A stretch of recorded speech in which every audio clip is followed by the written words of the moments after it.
Raza Romagnola. Esta raza bovina tiene su origen en Italia.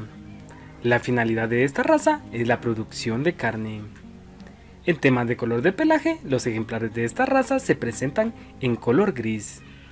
La ganancia de peso diario es de 1200 gramos. Las vacas adultas pesan en promedio 640 kilos. Los toros adultos 1100 kilos.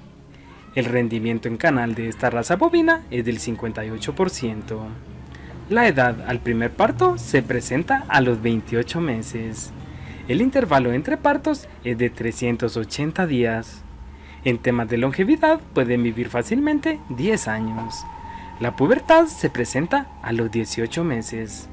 La carne de esta raza bovina es de buena calidad, bien marmorizada, ternura y fibra fina.